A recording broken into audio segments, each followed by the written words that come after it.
What's up, YouTube family? I'm back with another video. I want everyone to like this video, and I want everyone to subscribe. I want everyone to comment, hit that black bell so you can get all of my videos. So this story starts with a dude named Matthew. He's driving home from work. It's about 10 p.m. He's driving on the highway. All of a sudden he realizes he gets a little thirsty, so he pulls over to a store on the side of the road. Oh yeah, one thing, is it me or Speedway slushie is really, really delicious? I want someone to leave a comment in the comment section. So back to the story. So as Matthew's in the store, he grabbed a Reese cup, he grabbed him a slushie at the counter, and he give the clerk the money. You know, he trying to hurry up and get home because you know he ready to lay down. So as Matthew's leaving out the store, here a guy say, "Excuse me, sir, do you have any change?" Matthew says, "Nah, sir, I'm sorry," and keeps it moving. But then the guy's like, "Hold on, sir, which way are you going? I've been stranded out here for a whole day, no one to give me a ride." For some reason, Matthew usually doesn't do this, but this guy, I don't know, he didn't look really crazy or nothing, so he didn't make Matthew feel any type of way. Even though he didn't want to do it, he said, "I'll give you a ride, man, come on." So the guy's walking over to Matthew's car. Matthew gets in the car. Matthew's driving on the road like this. Next thing you know, he's looking over at the guy. The guy, he seems really quiet, even though he was just talking a lot before he got in the car. So Matthew says, "Hey man, what's your name?" This man says, "I don't really want to tell you my name." Even though Matthew's kind of thrown off by it, he keeps trying to create conversation because Matthew's starting to feel a little strange at this moment. Now it's been about, 10 minutes on the road. Matthew's home is about 15 minutes away. So he asked the guy, "Hey man, where you want me to drop you off at?" And the guy's like, "Oh no, keep going." Even though Matthew didn't want to keep going, Matthew, he's driving like this. And then this guy looks down at Matthew's Reese cup and he says, "Hey man, you mind if I have that Reese cup?" Matthew says, "No, I don't mind," even though he did mind, because mind you, Matthew really loves Reese cups. So anyway, as Matthew's driving, he can see on the side of his eye that this dude is staring at him, and he keeps grabbing in this black bag. Matthew don't know what he's trying to do, so Matthew ends up saying, "Hey man, are you all right?" And the guy says, "Keep driving." And next thing you know, Matthew pushes foot on the pedal a little faster. Next thing you know, you see the police lights in the background. Matthew was getting pulled over. Matthew knows he was going the speed limit.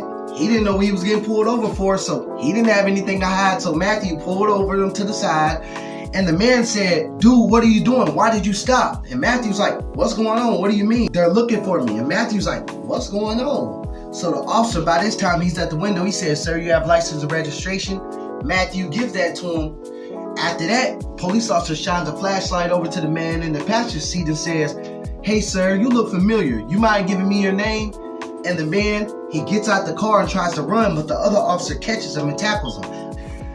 So while Matthew got his hands up like this, the officer says, "You stay right there and don't move." And they put the other guy in the car and lock the doors. After they put him in the car, more backup arrived. And next thing you know, they walk over to Matthew with a serious look on their face and they say, "Sir, you don't know how lucky you are to be alive." Matthew looks at them stunned and says, "What do you mean, sir? I just met him at the store. He asked for a ride." The two officers look at each other and they say, "Well, sir, turns out you gave a ride to the most notorious serial killer that we've been looking for a very long time. He's been murdering women all around the area. We didn't know his whereabouts until you bumped into him, so basically, thank you for helping us find him." Matthew looks at him and says, "Thank you for saving my life." The police officers say, "Well, sir, no, thank you. And I want you to drive safe and be careful who you give a ride to." And as they're walking away, they look in the car and they say, "Hold on, sir, move aside." And as they open up the door, there goes a bag right there. It has rope, it has a knife, and it has zip ties. Matthew's looking there like this. He can't believe it. As Matthew jumped back, the officers jump in the car and grab the bag. They look at Matthew and say, "See, I told you, sir." They look at each other and say, "That's all the evidence we need. Drive safe and don't give anyone any more rides tonight." Matthew's rubbing his chin like, "Man, next time I'm gonna be more careful who I give a ride to." If y'all like this video, I want everyone to like, comment, and subscribe to this channel. And if you have not subscribed to this channel, please do it. I will highly appreciate it. And don't forget to click that notification bell so you can get all of my videos. If you like this video, comment more stories that you want me to do just like this. Thank you.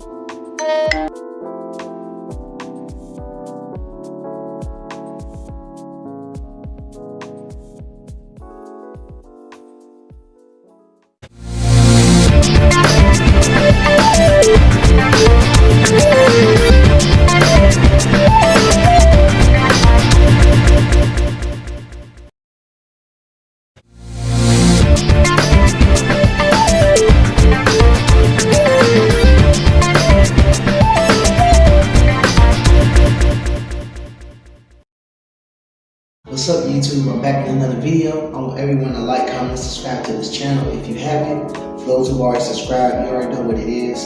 For those who have not subscribed, I want you to hit the black notification bell so you get all of my videos and not some. This story right here is they was at the wrong place at the wrong time. Hit that like button and share this video. Let's get started. Alright, so this story starts out with two friends named Chris and Marcus. Chris calls Marcus, says, you want to go to the store? Marcus says, yeah, let's meet up on this certain street. So they meet up on that certain street, and when they meet up, they see this car, this random car slowing down with the window like this, and then they just keep on going. So Marcus, they brush it off and they keep on walking to the store. So while Chris and Marcus is inside the store, Marcus, he can see this car inside, the same car that drove past him. So he looking, next thing you know, that's what Chris, he see the same thing. He like, you see that? So then they end up leaving the store. Out of nowhere, this car drives by and starts shooting at Chris and Marcus. They don't know why. Thank God, neither one of them got hit. They ran behind the store, and while Marcus is looking out, Chris, his phone ring, and it's a phone number from a girl that he got from the club like a week before. So next thing you know, he answered the phone. He tell her to come pick them up on this certain street. So out of nowhere, Marcus, he started waving his hands because the girl, she pulled up, right? Whoever was chasing him, I guess they didn't see him or whatever, but the girl actually came quicker than Marcus and Chris think, so they hopped in the whip and they skirt off. So while they driving, they didn't tell her what happened, right? The girl, she like, what's going on, what's going on? And Marcus and Chris, they just like, that was close. And Marcus, he said, yeah, I know, right? And yes, I'm not racist. By the way, this is a white girl. They came to pick them up. So she like, I don't want y'all in my car and not tell me what's going on. So Marcus finally tell her, look, we end up getting shot at. I don't know what's going on. So next thing you know, they look up and they see some headlights. They hit a few lefts, hit a few rights, and the headlights keep following them. So now they know they're in trouble. Now they done got the girl in this same mess. So for some reason, Chris, he just jumps out the car and just takes off running. Marcus, he stays in the passenger seat while the white girl, she's driving fast. And this is when the gang members start shooting at the car. Now the white girl's scared. Now she's pushing the brakes. Next thing you know, the red and blue lights. The police come and they pull them over. So they try to tell the police officer that they the ones being shot at. After backup came and everything, here come Chris. Turns out Chris jumped out the car. When he took off running, he ended up seeing the police car parked on the side street and said that they were being chased and followed. And after that, that's when they heard the gunshots. And then Chris, he ended up telling the police officer where to go. And the police officer ended up speeding up and catching up to Marcus and the white girl. And the cop was explaining that there was a gang initiation. There was two gangs going up against each other, right? One of these gangs' homies got killed, so they was coming to retaliate. Turns out the neighborhood that Chris and Marcus was in, that was the same neighborhood where the gang was coming to retaliate. They was pretty much shoot anybody on sight. So that's pretty much how that happened. Chris and Marcus wasn't in any gang or anything. So basically they was targeted by gang members for retaliation. What's even more crazy is, after this, two other people, unknown, shot and killed at the same store that Marcus and Chris just left from. After Marcus and Chris left, two other people came, and I guess the gang members swerved back around and got their get back on somebody that was innocent. So two people got murdered pretty much that night. Two innocent people. I don't know who they are, but Chris and Marcus made it out alive. Y'all like this video? I want y'all to like, comment, subscribe to this channel. I want y'all to hit the notification bell and share this video, man. I'm trying to get remonetized so I can get all my good videos back up how I want to be, man. But anyone, if y'all like the story and this touches you, please hit the like button, hit the black bell so you can get all my videos and not some. I love all y'all for watching these videos. Leave a good comment, leave any comment, just share it. Peace.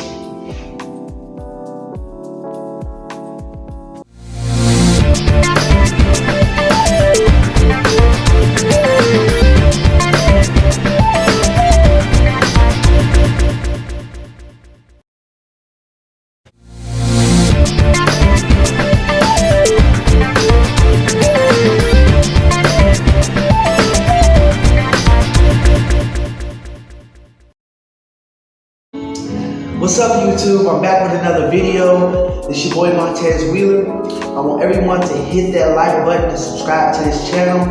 If you have not subscribed to this channel and you're a new viewer, I want you to hit that black bell so you can get all of my videos and not just some. Today, I'm coming back with another good story called He Saved Their Child at Walmart. Stick around for this one. Y'all gonna like this one. Okay, so you got a guy named Charles. Charles is around my age, 26, 27, one of those.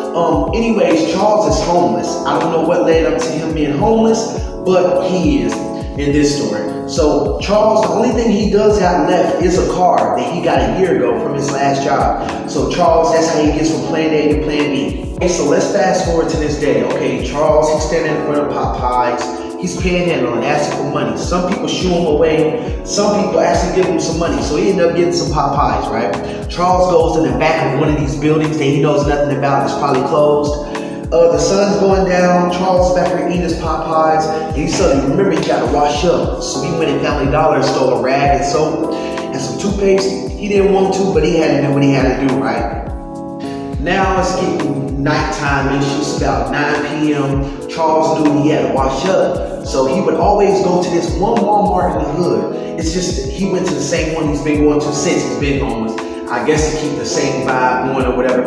But he goes in Walmart. He washes up, he got his weed in the car. I mean, due to YouTube policies, he got his green in the car. And he's just smoking and eating and watching videos, and then he eventually goes to sleep. Next thing you know, Charles is woken up to a scream. He looking around like, what's going on? He think it's a video playing on his phone that was just on already on Play Next. You know, the phone that says Play Next Video, he thought it was one of those. But he realized his phone was dead and he forgot to put the charger in. So he laid back down. Then he hears the scream again. Now he's looking around. And when he look across the parking lot, he sees a pregnant woman getting mugged by a robber. So now Charles, he jumped out the car and he ran over there to the woman. And then the robber, by this time he got the woman's purse, he janked it, he jumped in the woman's car and peeled tight.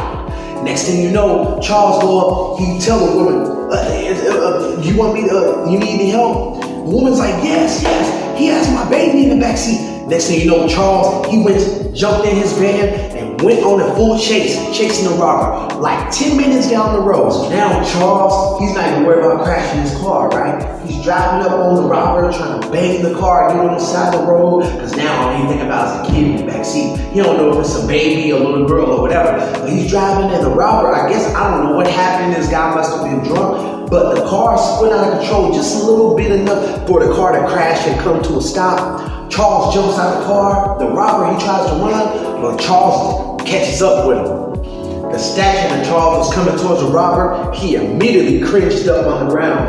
And Charles committed a beat down on the robber, just beating him senseless. So right after that, Charles looks in the backseat and it's an 8-year-old little girl. Charles gets the kid, puts her in the van safely, right back to Walmart. Now you're thinking about the car. He left the car there. So he get back and he can tell by the woman's face, the only thing she was worried about is, did you get my baby? And her smile went from here when Charles says, here she is.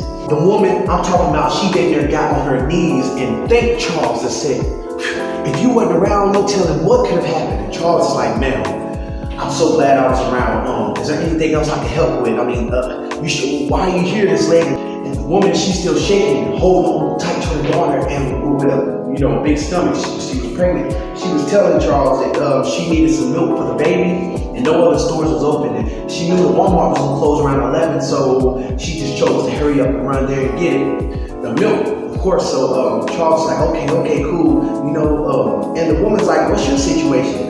Charles began to tell her that he was homeless and this and that. Fast forward, she started feeling sorry for Charles.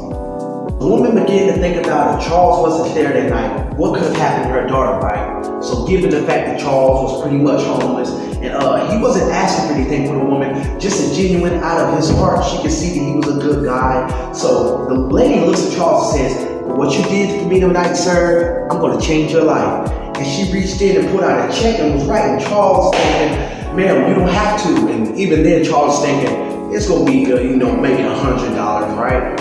As the woman has tears rolling in her eyes, she says, thank you so much, young man. God bless. God wanted me to give this to you. And she handed Charles a check. Charles looked at the check after the woman pulled off and beat the horn. It was $100,000. Charles couldn't believe his eyes. All Charles can do is just look down at the check and look up and thank God. That's the end of this story, but I want to say a message. Helping people goes a long way. I don't care if it's 50 cents, I don't care if it's $1. Try to help as much people as you can because you never know what could come back in return. Charles, he's homeless, living out his car, no money, no house. He helped that woman and now look, he got $100,000. Charles went and got himself a new car, got himself a place, and he found a new girlfriend. Hey, if y'all like this video, like, comment, subscribe to this channel. And for everyone who is new, they just click on this video and just now visited my channel. What I want you to do is, if you like this video, hit the black bell so you can get all my videos. If y'all like these little stories, I'm gonna post them back to back because I got hundreds of them. Man, I want to thank y'all for watching this video. Please share this video, like, comment, and subscribe, and I want to thank you for watching. Peace.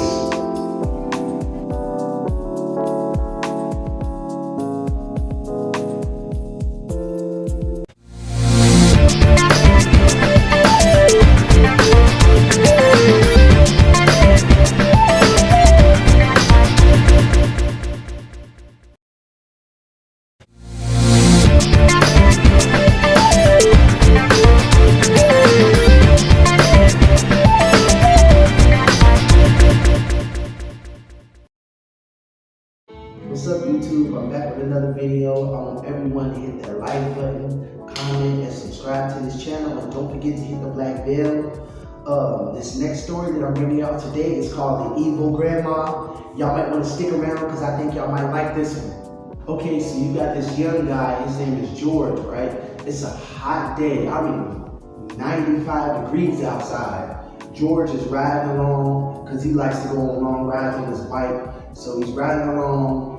When he gets so tired after riding for like an hour straight, he stops in front of his house. As he looks at the mailman, he says what's up to the mailman. And whenever the truck pulls off, he sees this nice pink house.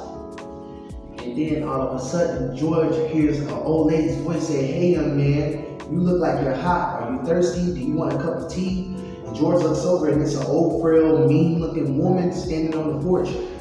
I ain't gonna lie, it was so hot outside this day, anyone would have took this cup of tea from this woman. The old lady says, "Young man, hurry on in. It's real hot out there." So George looks around, no one else is outside, so George, he parks his bike in the front, he walks in the house, nothing's wrong, everything's feeling straight. So next thing you know, George notices that he hears like 7 locks being locked on the door behind him. George, he brushes off and takes his seat. A woman says, "Young man, what's your name?" George tells her his name. But after that, the woman offers George some food, but when he looked down at the food, it looked real nasty. George didn't want it. So then she offered George some tea. As funny as it sounds, this tea was actually pretty good. He actually felt like his grandma made it. So George is just sitting there for about 30 minutes talking to the old woman. The old woman's laughing and talking, and she offers George some cookies. George agrees, he eats the cookies, but then he realized he needed something to wash it down with, so he asked the woman for another cup of tea. The old woman gave him a cup of tea. Right after that, that's all that George remembers because he passed out. He woke up 3 hours later in the basement. The next thing you know, George wakes up in the day, scratching his head like this. He don't know what's going on, but he realizes he's locked in the basement. He yells, "Ma'am, let me out of here before I call the police." But he taps his pockets and realizes that he don't even got his phone. So the old woman says, "You're never getting out of here." So George, he panics. He looks around for a way out. George sees a blue room and he runs towards the blue room. He goes in this blue room and all of a sudden he realizes that just leads to another room in the house. So DJ all of a sudden hears footsteps coming down the steps and all of these crazy dogs barking. So next thing you know, DJ hides behind something. The old lady comes down there and says, "I'm gonna find you and I'm gonna get you." But for some reason she couldn't find him. So she ran back upstairs and the dogs stayed downstairs. So DJ's standing right there while the dogs are barking. While the old lady's walking around looking for George, George realized that she left the door open upstairs, so this is George's one and only chance to get out the basement. But guess what? As soon as George gets to the top of the steps, the dogs start barking. And guess what? The old lady turned around with a butcher knife and started walking towards George. Next thing you know, George took off running. So So George was running and he was stopped in his tracks when he hears a loud noise thundering outside. So now George runs to the front door while the old lady's walking behind him with a knife like this. George tried to unlock the front door and tried to get on his bike, but the door was locked. So George jumps out the window like this and hops on his bike and starts riding off. And then the old lady jumped in her car and started chasing George full speed in the car. So George, he's riding, and the old woman, she's trying to smash George's bike off the road. And eventually she ends up hitting George, but she only hits the back wheel. And he ends up flipping the bike and George ends up falling off the bike, passing out. Now, what do y'all think is gonna happen next? I'm gonna tell you what's gonna happen next. So, George, he wakes up out of unconsciousness and he's looking at the ceiling in the car. At this point, he realizes, I'm done. He thinks he's in the old woman's car. He don't know what this old crazy woman's gonna do to him. Well, it turns out when he looks in the front seat, the woman is not actually the old woman. It was actually an innocent bystander that was just driving past. George was passed out on the road, and the woman stopped her car and seen the old lady carrying George to her back seat. Something didn't feel right, so the woman yelled at the old lady, and the old lady got scared and left George right there on the road and drove off. So the woman put George in the back seat of her car to where George was safe. She explained all this to George, and George thanked the woman. And the woman, she said, no problem. George told the woman everything that happened, and the woman decided to call the police, but she made sure George made it home safe. And they filed a police report. When they went to the old woman's house, they went and they found a body in the freezer.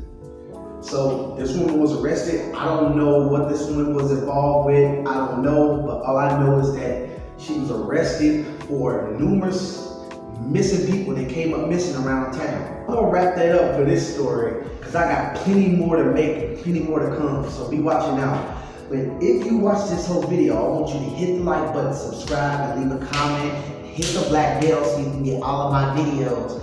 This is Montez Wheeler. If y'all like these stories, send comments and share these videos. Hit the like button so YouTube can get the algorithm. I want to thank y'all for watching this video. Like, comment, and subscribe. Until then, peace.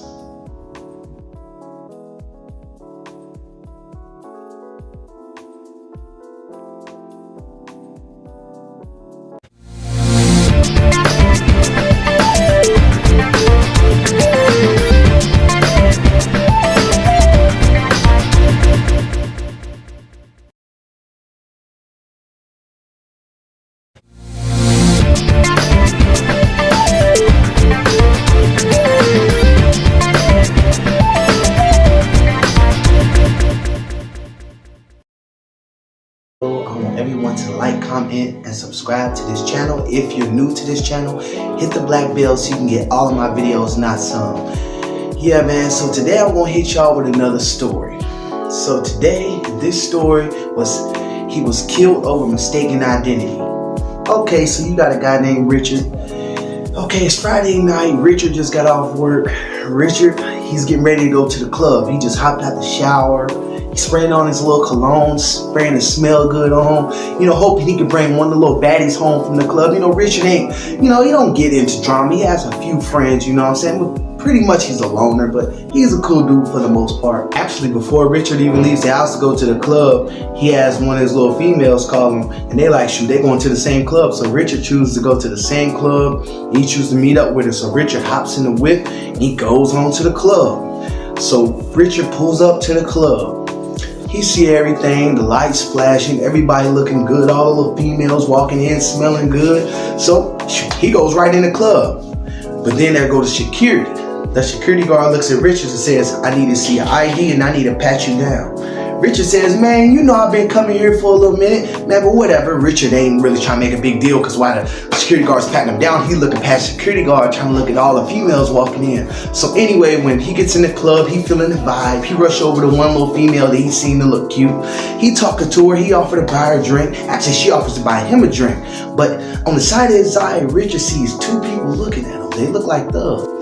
But as Richard is talking to this female or whatever, he can't help but see two guys looking at him on the side of his eye. They look at him with a look like he done something to them or something. Now Richard knows he's not into the streets, he's not in any trouble or anything, so Richard pretty much brushes it off and he moves to the other side of the club. So him and the female walk over there to the little seat, they sit down, but they see that the two guys, they move over in the same area. Now Richard, he's on alert. Richard, he was too embarrassed to say that he had to go pee. So Richard told his girl that he was talking to that, hey, I need to run to the restroom real quick and I gotta call somebody real quick. It's too loud, the music too loud, I'll be right back. Richard went to the bathroom. So as he's in there peeing, he hears the door open actually, and he sees two of the thugs' shoes walk in. So Richard's standing there and hear a voice say, hey bro. Richard, he like, yo, what's up? Somebody in here. I'm using the bathroom. He said, yo, we seen you out there. Hey, what's your name? Is your name Lil Tone? Richard like, Lil Tone, man? No, man, my name Richard, man. I don't know. So now, Richard, he zipping his pants up. Before Richard could even say anything, one of the dudes put their hand in Richard's face like this and said, we know you robbed us last week. We gonna get you back. We know we gonna get you. And they walk out. Now Richard's dumbfounded because Richard never robbed anyone. Richard's just a go to work and come home type of guy. So Richard's dumbfounded. He's like, man, that's crazy, man. I gotta hurry up and have my fun and get up out of here, man. A few more drinks and I'm gone, man. So Richard walks out the bathroom. Now Richard's nervousness comes down a little bit when the female that he left out there was actually still waiting on him. She ordered him a drink and said, do you want a drink? He said, yeah, of course. She ordered him, I think it was some New Amsterdam, let's just say, right? So he drank, and now it's 20-30 minutes go by. He drank and he getting a little lifted now. So now he looking around and he see the same two guys and they do this to him and they walk out the club. So now hours done went by. Richard, you know, he tells the female, you know, I'll catch up with you, whatever. And he leaves the club, and as he's walking to his car, he looks at an all-black Escalade and the front headlights come on. So now Richard, he's on guard. Richard's walking to his car. He gets in the car and he knows he's a little bit wasted, so he got to drive a little slow, but he's still on alert. So as Richard get in his car, he back out and start driving. So now Richard driving in the car, he sees that these cars keep following him in the background. He keeps seeing the headlights. So now Richard, his phone keep ringing. His phone done rung about 5 or 6 times, right? It's his baby mama trying to get him to cash out her some money for the kids. So Richard like, man, what does she want? As Richard looked down at the phone, all you see is a black Escalade pulled up right beside Richard's car. But Richard didn't see the car. Next thing you know, all you hear is a machine gun fire. The whole car was sprayed up. Richard was killed instantly. Now, this is where the story takes a horrible, sad turn. See, Richard was not the guy who robbed these two thugs. Richard was killed due to mistaken identity. I guess the guy who robbed these two thugs looked just like Richard, and he was killed for mistaken identity. For everyone who's out there, man, that likes to go to the club, be very careful. And limit the drinks that you drink at the club so you won't get too wasted. Because you just never know who's in the club, who's looking at who's coming there to start trouble, who's coming there to take a life. This guy, Richard, he didn't know that this was going to be his last night alive. But if Richard would have knew, I don't think he never would have went to the club that night. Now, this is another story for y'all that I put because I haven't posted nothing in a while because I'm trying to get my stuff together or whatever. But yeah, Richard was killed. His baby mom was devastated. He left behind one child, and the messed up thing is he wasn't even the intended target. So that could be you.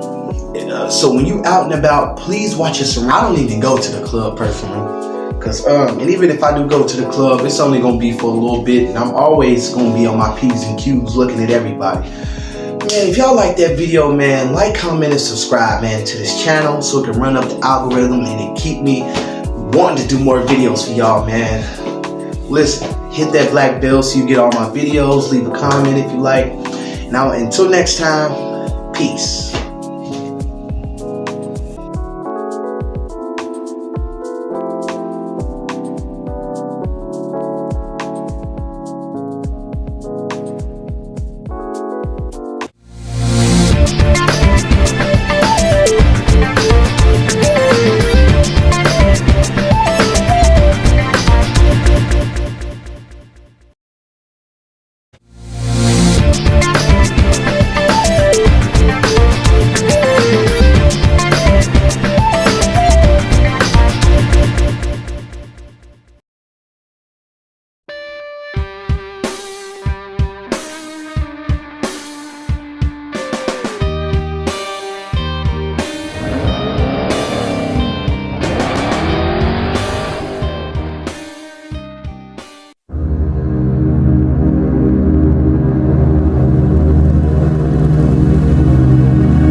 What's up, YouTube family? I'm back with another video. I want everyone to hit that like button. I want everyone to subscribe right now. If you have not subscribed, hit the black notification bell.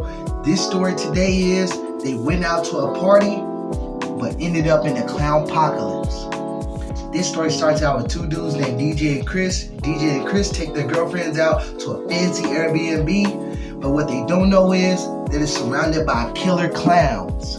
So DJ and Chris, they driving with their girlfriends in the back seat, and DJ realizes, okay, they pulling up to the wooden Airbnb. So they get out, they check out the rooms, everything looking fancy and nice. So DJ says, how about the girls, how about y'all just stay here, and me and Chris, we'll go to the store and get some snacks and stuff.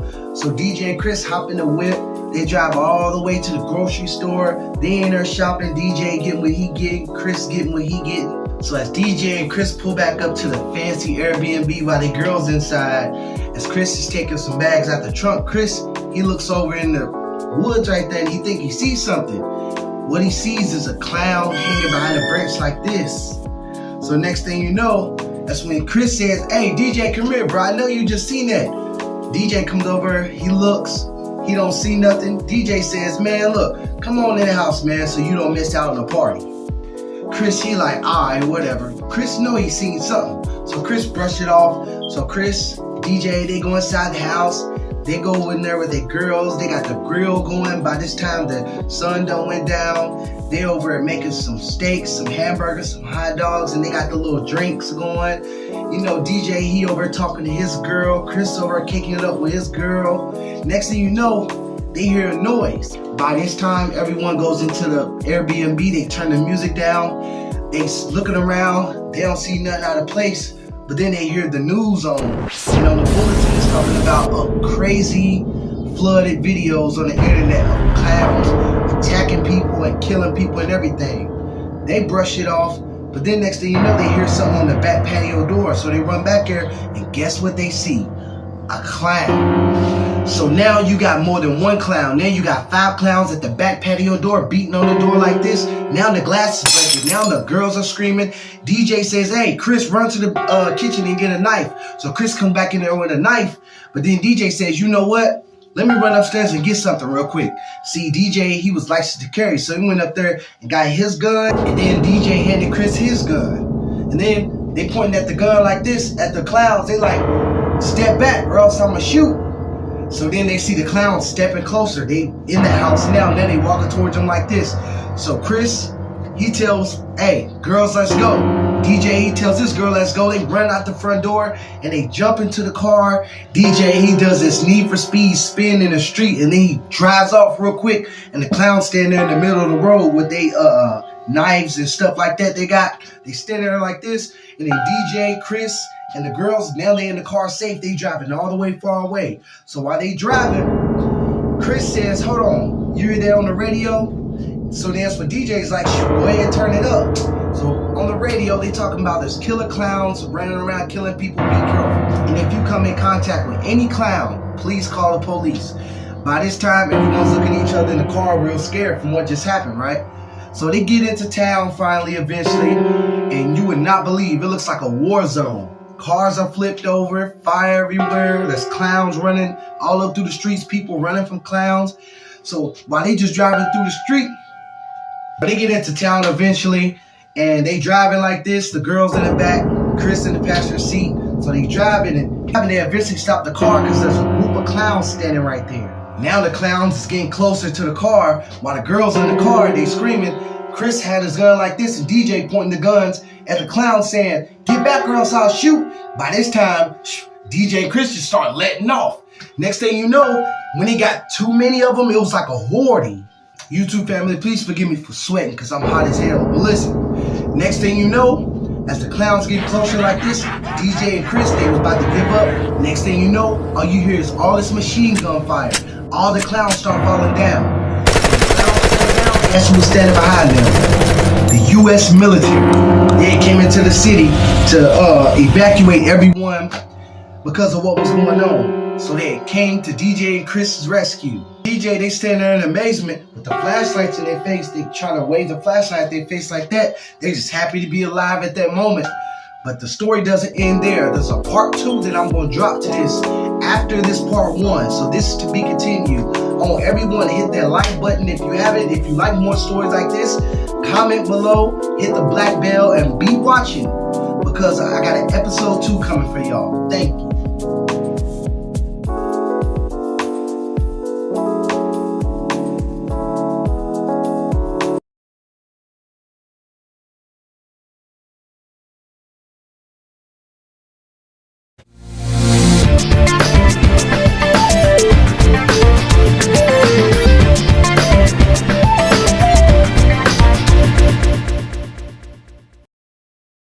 Like button. I want everybody to subscribe to this channel if you have not subscribed. I want everybody to click that black bell so you get all my videos and get all the notifications.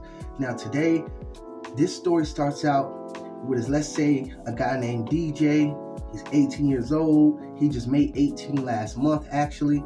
DJ lives with his mom and his little brother. His little brother's name is Chris and he's 12 years old. Every day when DJ's mom went to work, his job was to take his little brother to school, and then he go to school. But today he decided to skip school and go hang out with a group of friends. So while DJ's mom's at work and his little brother's at school, DJ decided to go out and go join a gang. This gang said DJ could be in the gang only if he would do one thing, and that's to take the life of someone else. I don't know why, but DJ said yes. DJ wanted to feel love. So this gang said, we'll love you, we'll give you money, we'll give you anything you want. As long as you do what you say you was gonna do, we'll give you what we told you we was gonna give you. So the gang said, you know what, meet us tonight in this alley on this side of town. So later on that day, instead of DJ going to pick his little brother up from school, he went and met up with the gang that told him to meet us at this spot at this particular time. So DJ's little brother Chris starts to walk home because DJ and Chris' mom isn't home yet from work. So DJ meets up with this particular gang at this particular time. They get in the car. DJ's heart's bumping out his chest because he really don't want to do it, but he wants to be loved. Without DJ having any time to think, one of the gang members tossed a gun in the back seat and told DJ, look, we're going to ride around. We're going to pick the person we want you to do it to. And after you do it, you're pretty much in the game. So now it's been 20 minutes. They've been driving around. Now they're on the other side of town. They finally see somebody. They slow the car down. They say, hey, look, see that person right there walking? Take them out. So as they driving up slow, DJ hand shaking like this with a gun in his hand. DJ, without even thinking about it, heart beating out his chest, he point the gun out the window, start shooting, and then they drive off real quick, making that screeching sound with their tires. By this time, everyone in the car is yelling at DJ saying, you in, you in, you in. DJ, his heart's beating out his chest. He feel like he finna faint. He can't believe what he just did. But over time, DJ's heart began to slow back down to normal. And before he knew it, he realized he was in the gang. Police were not behind him or anything. So they feel like they pretty much got away with it. So they drop DJ off back on his side of town and he starts to walk home. So by this time, DJ walks into the house. Not even 5 minutes after walking in the house, DJ's cell phone gets to blowing up. He got 20 missed calls from his mom. I guess he didn't feel the phone ringing when he was running home because you know what he just did, right? His adrenaline was rushing. So DJ answers the phone. It's his mom. She's yelling. She's screaming on the phone. She's saying, your brother's been shot. Your brother's been shot. By this time, DJ's mother's pulling up in the driveway. She jumps out the car and says, your little brother's been shot. DJ can't believe what he's hearing. DJ's eyes is like this wide. He can't believe what's going on. To everyone out there, never join a gang. Let me sum this whole story up for you. The person that DJ did a drive-by on was his own little brother. If y'all like this video, like, comment, subscribe to this channel. Peace.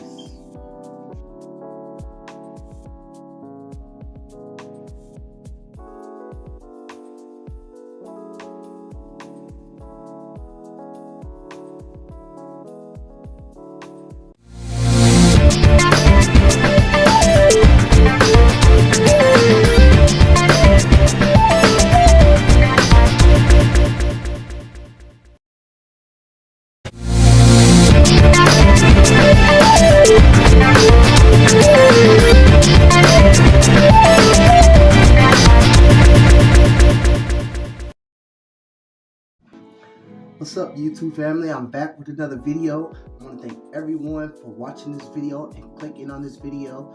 I want you to hit the like button, hit the subscribe button, leave a comment, and don't forget to hit the black bell notification so you can get all of my videos. This story starts right here with a dude named Marcus. He's walking from the store, you know what I'm saying, eating some hot Cheetos, eating a honey bun, and he drinking a purple Faygo. You know, he just walking along, just eating, just drinking. Then all of a sudden, he hears some footsteps behind him. Next thing you know, there's 3 black dudes. They got on hoods. One of them pull up a gun like this, and they say, hey, bro. Hey, I know you hear us talking to you. Run them pockets. Marcus caught off guard. He don't know what's going on. He threw his hands up like this. He say, hey, I don't know what's going on. And he dropped the bag of chips. He dropped everything. He take off running. As he's running, he hear gunshots hitting around him as he's running because the 3 dudes chasing him. So they turn around and take off. And Marcus, he keep on running. But they didn't leave. They was going to get a car. But the dudes, the gang members, they wasn't going nowhere. They ran back to get their car. So they driving around the hood looking for Marcus. Marcus running through backyards. Marcus is scared to death. So Marcus, he's running. You know what I'm saying? For some reason, he can't get away from him. I guess they knew the hood pretty well. So they kept him driving through. Marcus, he's running past bandos. He's getting behind garbage cans. And all of a sudden, while Marcus, he's running. Next thing you know, hear a voice say, hey, there he is. There go the 3 gang members. They start shooting at him. Marcus keep on running. For some reason, Marcus hit this back street. He heard another noise. Say, hey, bro, what's going on? Marcus look over. It says homeboy, Big Mike. He run over to Big Mike's car. Marcus like, hey, bro, let me in. Big Mike, he speed off. So as they get away in the car safe and everything, Big Mike, he's like, bro, what's going on? Marcus, he is telling, man, I don't know, man. I was walking from the store, eating some chips, drinking a Faygo, eating a honey bun, and then 3 guys ran up on me. I guess they tried to rob me. Big Mike told him, oh, yeah, man. I forgot to tell you about this area, man. That's real bad, man. Man, they just had a news coverage this. Everybody going around here getting robbed, bro. Why was you out this late? Marcus say, man, I don't know. I always walk to that store all the time. Ain't nothing ever happened to me. Well, Big Mike said, well, look, homie, look, I got to drop you off where you want to be dropped off at. So next thing you know, Marcus ended up telling him where to get dropped off at. Marcus ran to the house real fast, looking behind him, making sure nobody behind him. And Marcus, he got in the house safely, locked all the doors, ran to the room, took his clothes off. He was glad to be alive. Hey, when y'all out and about, man, make sure y'all watch y'all surroundings, man, because you never know what people be on. Ever since that day, Marcus, he never went to that store again. He actually ended up saving up money from his job and getting the car, and he ended up driving to another store. Man, I want y'all to hit this like button, man. Hit that subscribe button, man. Like this video, share this video, subscribe to this channel, hit the black notification bell. If you like more stories like this, man, comment, and I'll make another one. Peace.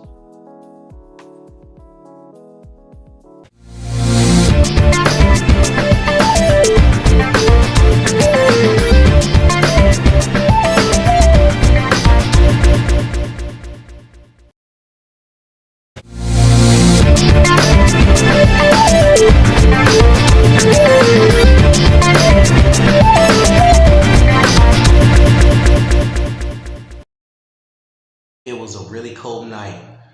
James get a text from his girlfriend and say, come to the liquor store. James pull up to the liquor store. Matter of fact, it was 2 o'clock in the morning to be exact.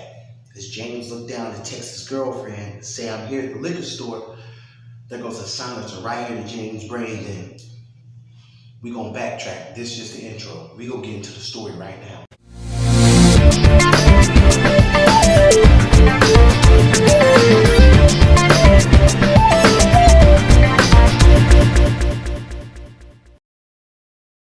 What's up, YouTube family? I want everyone to hit the like button, subscribe to this channel, comment.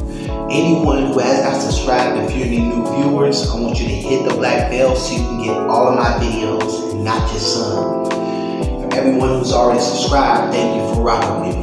Y'all know I had to hit y'all with another good story. So today, this is going to be, she took her baby daddy out, or got her baby daddy taken out. So you got this guy named James, right? James, he's a very good guy. He works. He a wife. Her name is Natalie. See, what James doesn't know is that Natalie really doesn't like him like that. She only got with James because of the money. We're going to get into that. Okay, so it's the following week. James gets promoted to the highest position in his job. He's been working there for about 7 years now. So James' colleagues choose to take him out, have him a good time. They get a limo, they go downtown to Las Vegas, they gamble, they pop champagne, they hang out the top of the limo and going crazy. And Natalie is right there along with James, but her attitude is kind of off. He nudges Natalie and says, should you be happy for me? I mean, I did just get promoted. Natalie brushes it off and plays it off and acts like she's happy for him and says, no babe, everything's cool, because James didn't really spoil her with gifts all the time. He took her out, this and that, but really didn't spoil her like that. So Natalie got to thinking, how can I get his money without him giving it to me? Then she concocted a plan, and Natalie and James went home that night to their big nice home, and there are 2 Lamborghinis out in front. James tells Natalie, look, I'll be getting promoted, and we've been making a lot more money now. That was music to Natalie's ears. Natalie thought about it. She really felt bad about it. In this case, she really did feel bad. She really didn't want to do it. But she thought about James and the money and went through with it. See, James was very good to Natalie, but he knew that Natalie was kind of a gold digger. And he didn't want to spoil her because he felt if he spoiled her with a lot of gifts, that's the only reason why she would love him. So he limited the stuff he bought her. Oh, he bought a lot of stuff though. But Natalie thought about all the stuff that he bought her and all the stuff she can buy when James is gone. So Natalie hit up a hitman. So 2 weeks after the anniversary of James being promoted, Natalie contacted a hitman. Now, she met this hitman on her back page. She really didn't know that much about him. She didn't really think to do her research and try to cover up or anything. She was just so worried about getting James out the way. So she contacts this hitman, and the hitman contacts her back, gives her a price, and says, I'm in. When do you want me to do it? So they set up the play. So Natalie calls James' mom and says, we're going to be out having fun. If you call us Wednesday night, that's what we're going to be doing. So Natalie actually made a plan to make James go to the liquor store and get his favorite Hennessy Black. So as James pulls up to the liquor store, that's when the plan will go down. So this plan was set up for Natalie and the hitman to meet up at some plaza or something like that behind some stores where no one would know where they're at. Natalie pulled up like this, hitman pulled up like this, they exchanged money and the information. Everything was set up for tomorrow, which is Wednesday night. So Wednesday night comes. James feels kind of odd that day. He's contacting Natalie and she's just out and about. What she really was, she went to give the hitman the rest of the money. So later that night, Natalie called James and said, hey, can you go to the liquor store? Get us some liquor that we can drink. You know, your favorite Hennessy Black. So James, he shrugs off and says, all right, babe, I'll be back, and walks out the door. So James pulls up to the liquor store. The car in front of him pulls off, and now it's his turn to pull up. He gets the Hennessy, puts in the car. He pulls over in a little crawl space, and he says, texting Natalie, says, hey, babe, I got the stuff. As he looked down, someone with a silencer put it right up behind James' head, pulled the trigger, and blew James' brain out. No one heard nothing or seen anything. Someone got in an unknown car and pulled off, and everything looked like it's going. James is just laying there slumped in the car. Put it like this, a few hours later, someone found James. They called James' family. They called the baby mom, Natalie. She was acting hysterical, crying like she didn't know what was going on, and James' mother and family was devastated. Now, they had started to see that Natalie had some strange behavior, but they brushed it off. They didn't think nothing of it. They planned for James' funeral. Now Natalie's sitting in the house by herself, and it's all starting to hit her. Now she feels very bad for what she did. And let's fast forward to the funeral. So the funeral, James' mom's crying, everyone's devastated. Natalie shows up and looks down at James in the casket like this, knowing good and well she's the reason why this whole thing even went on. James' mom figured out that Natalie had put life insurance policy on James 2 weeks before he was killed. And not only that, one night Natalie was asleep and left her phone unlocked. James' mom told every family member to rush over there with the cops as fast as they could. And they went through Natalie's phone while she was passed out drunk. They seen all the messages. Make a long story short, she was arrested, the hitman was arrested, and she didn't even get to spend none of the money, so she did it all for no reason. And basically, James' family was devastated. Natalie, now it's all hitting her. All she could do is just put her hands behind her back, pretty much. Natalie was sentenced to 99 years, life without parole.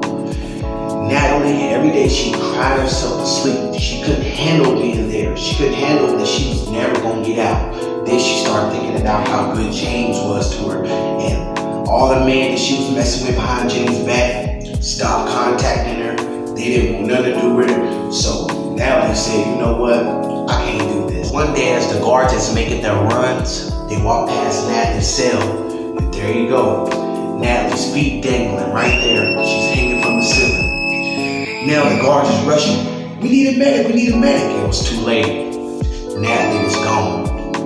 Y'all like this video, like, comment, and subscribe to this channel. Hit the black bell so you can get all my videos. Until next time, peace.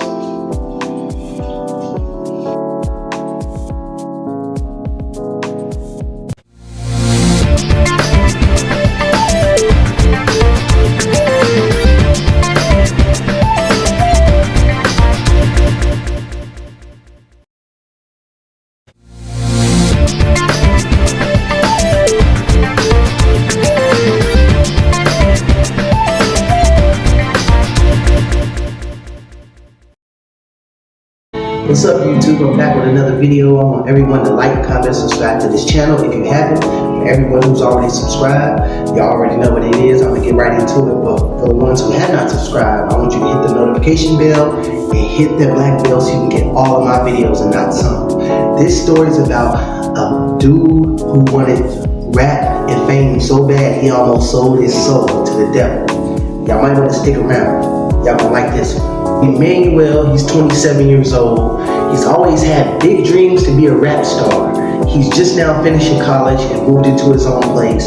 He's not where he really wants to be in life, but hey, it is what it is. So let's get back into the story, because actually I kind of wanted to lay down, but I'm gonna jump right back in the story. You know, y'all made me, y'all running them views up made me want to get up, so I'm gonna do this for y'all. But so one day Emmanuel's walking from the store eating some powdered donuts, right? While he's eating the powdered donuts, he's shaking his head like this. He walking, you know what I'm saying, with his headphones in, and all of a sudden he takes his headphones out and the music starts playing out loud. So then a limo parks up beside him. And a guy rolls the window down midway like this, and he says, "Hey, I like that song. What you think about being on the radio?" Emmanuel sitting there, white stuff all over his lips, like, "What do you mean? I would love to be on the radio. I make music." This guy sticks his hand out the window and says, "Here, take this card. Contact me later on, and I'll get you signed." That song that you was playing, is that you? Emmanuel says yes. So make a long story short, for this little part, he gave the card to Emmanuel. Emmanuel wiping his lips off like this. "Let me go home and check it out." So Emmanuel gets home and he's seeing all the notebooks and the rhymes and stuff that he's going to show the guy that pulled up in the limo, right? Now, the weird thing is, as soon as Emmanuel called that number on the first ring, it picked up. Emmanuel thought that was weird, but he said, hey, whatever, he didn't see anything wrong at the time. So they scheduled Emmanuel to come down to this big building. There's a big record label company downtown in the state that Emmanuel's living in. So Emmanuel wakes up the next day and he's standing in front of the building. He's looking up like this because the building's so tall. Now Emmanuel, he's sitting on the elevator with mixed thoughts, thinking, I don't know how this is gonna go. So he don't think about it. Only thing he think about is everything he finna buy with all that money. So he finally gets off the elevator. As soon as Emmanuel hops off the elevator, he gets to the top floor of the building. Now he's greeted by some nice gentlemen and some nice ladies, and they say, we've been waiting on you, come this way. And he walks into this long conference room with, the room with them long tables, look like it's about to be a business deal, right? He walks in there, everything looking cool, and all of a sudden, over at the end of the table, there's this guy sitting there with a tuxedo. He says, Emmanuel, I've been expecting you. Emmanuel says, hey, I'm here. Now, what's this deal about? And the guy sitting at the end of the table looks like to be the boss or whatever, the leader, right? He says, that song you were playing, you got that with you? Emmanuel says, yes, here you go. Passes it over. Next thing you know, they're listening to the song, they like it. They say, Emmanuel, what do you think about signing a deal? But you have to sell your soul. You can have whatever you want. Emmanuel scratching his head like this. He says, you know what? I have to get back with you on that. And as he's walking out the door, the boss at the end of the table, he says this, Emmanuel, you might want to take this offer. You won't be here for long. Emmanuel says, I'll get back with you in a week. So a week goes by. I mean, Emmanuel's phone is blowing up. Emmanuel's starting to feel weird. Like, why do they want to sign me so bad? So one day, Emmanuel, he's standing out there, he's passing out CDs. For some reason, this day, he's actually getting some money. And all of a sudden, that limo parks up again. He says, Emmanuel, why are you out here selling CDs but you could be making all this money? Listen, meet up with me tonight at the building, and I'm going to sign you a big check. But remember, you give us your soul, we give you everything. See you tonight. Emmanuel looks like this. So later on that night, Emmanuel ends up going to the building, right? They let him all the way to the top floor again. And this time he walks in, he sits down. And the guy with the tuxedo, he slides the check over to Emmanuel. Emmanuel says, what's this? This is a $500,000 check. And the guy said, it'll be way more than that if you just sign on this dotted line and your soul is ours. Emmanuel jumped up out the chair and ran to the elevator, got out that building as fast as he could. Emmanuel was raised in church as a kid, so he knew enough to not be manipulated enough to sell his soul to the devil. And he knew with that $500,000 check that the money would be gone and then he would have to give up something. So Emmanuel didn't want anything to do with the deal anymore. He was already selling CDs and getting money anyway, so he tried to dodge this guy with the suit on. He blocked his number. He was dodging it in traffic. He pretty much hid from the guy because he didn't want to get in contact with him anymore. Later that night, Emmanuel goes to sleep and he has a dream that the guy's right there with the suit. He says, Emmanuel, you can have all the money, all the fame, all the women. Just come back and sign with us. Emmanuel, he shakes it off and wakes up in a sweat. Right then and there, that's when Emmanuel knew it's not worth selling your soul to the devil. So Emmanuel, he decided to block that guy in the tuxedo and the limo's number, and eventually the guy stopped coming around. And Emmanuel, he got into a nice church, Christian church with his grandma, and now he's a gospel rapper making lots of money. He has a nice family and he lives in a nice home. Never heard from that weird guy again, or you never seen that creepy limo. Guys, if y'all like this story, like, comment, and subscribe. The moral of the story is, don't sell your soul. You can make it on your own through the man up above. Y'all like this story, like, comment, and subscribe. See y'all till next time.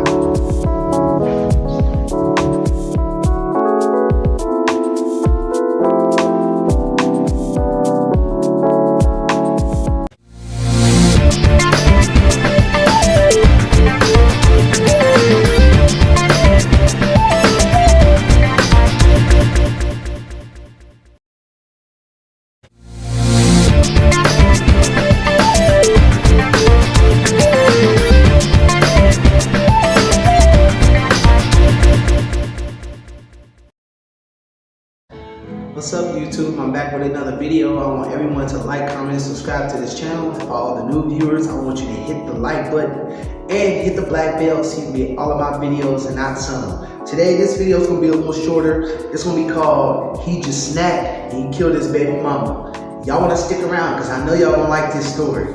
It starts out with a guy named Tyrone, right? Tyrone got a baby mama. Her name is LaQuisha. All she does is sit around and nag and complain all day. Tyrone, he works hard. Even though he has a job he don't like, he keeps it anyway to keep his girl, right?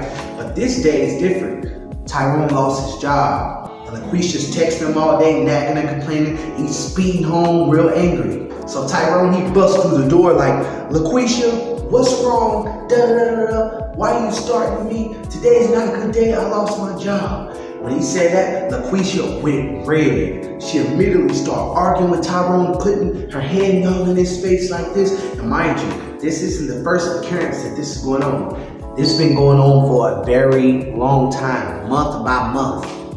But today, what LaQuisha don't know is Tyrone had his breaking point. Yeah, while LaQuisha's arguing with Tyrone, she putting her hand on his face like, how can you lose your job? You broke, N-word, this and that. Tyrone, he's just thinking all the times he lets her go out and do what she want to do and he don't complain.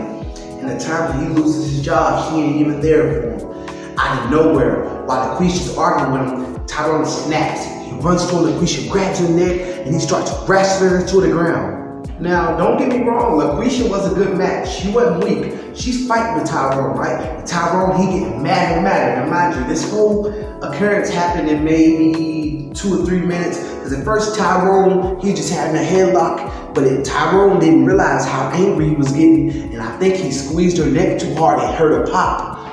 Tyrone instantly lets LaQuisha go and starts backing up like this. Now Tyrone looking at LaQuisha on the ground while she ain't moving at all. He like, I told you stop playing with me. You made me mad. You effing B-word. I hate you. You deserve this. Now get up. And he kicking LaQuisha. He realized LaQuisha's not answering. So Tyrone kicked LaQuisha again. Now he getting nervous. Now he touching her. When he turned LaQuisha around, her eyes rolled in the back of her head. LaQuisha was dead. Now Tyrone's in a panic. Now he look over, he's like, oh man, what did I do? I think I did the wrong thing. Next thing you know, he look over and you see a phone ringing. It's LaQuisha's phone. Her mom's calling her. He answered the phone in a panic and said, LaQuisha can't come to the phone right now. She's in the shower. Hangs up really quick and throws the phone in a sink and pours the water on the phone. But what Tyrone didn't know was that LaQuisha had actually planned on already going to pick up her mom because they was planning on going out to eat. So now Tyrone, he checks LaQuisha's pulse about 25 times. She's gone. He realized, in a panic, he realized he was gonna go to jail forever. So what Tyrone did, he went and got some garbage bags, put LaQuisha's body in a garbage bag. Then he realized he can't take the body out. So he realized, for YouTube purposes, let's just say, chop the body up, put it in a suitcase. He pulled it out to his car. By now, it's nighttime. Tyrone was driving around with LaQuisha's body in the trunk. He's talking to himself like, man, you made me do it. But deep down, he knew that eventually he was going to get caught. And he was going to have to do a lot of time. So Tyrone didn't know what to do. So while he driving, he realized he was driving past the New York Bridge. So he chose to go under the bridge and put LaQuisha's body in a suitcase right there under the bridge. He hopped back in the car, heart beating out his chest like this, and drove back home. Now, at this point, LaQuisha's mom had already been real paranoid about Tyrone for some years, but let's get forward to this day. LaQuisha never turned up to take her mom out to eat, so she filed a missing report. And let's say 2 days later, right, LaQuisha's mom's looking at the news and they see that they found a body in a suitcase. By the tattoos, they identified that it was LaQuisha. LaQuisha's mom instantly knew that it was Tyrone. Tyrone in her sleep like this, because you know he had to drink a lot of alcohol and do a lot of drugs to, you know, make him forget about what he did, right? He totally oblivious that he just murdered his girlfriend 2 days ago, right? So he laid in the bed like this. All you hear is, boom! NYPD! NYPD! Put your hands up! Long story short, Tyrone was arrested for the murder of his baby mom, LaQuisha, and pretty much he murdered her because he snapped. For anyone out there who is in a relationship, man or female, and it is domestic violence, please exit that relationship. I don't care what history y'all have together or what history y'all don't have together. It is not worth you taking his life or him taking your life. Anybody out there, if this touches you, please like this video. Like, comment, subscribe to his channel, hit the black bell so you get all my videos. That's the end of this story. Thank you for watching. Peace.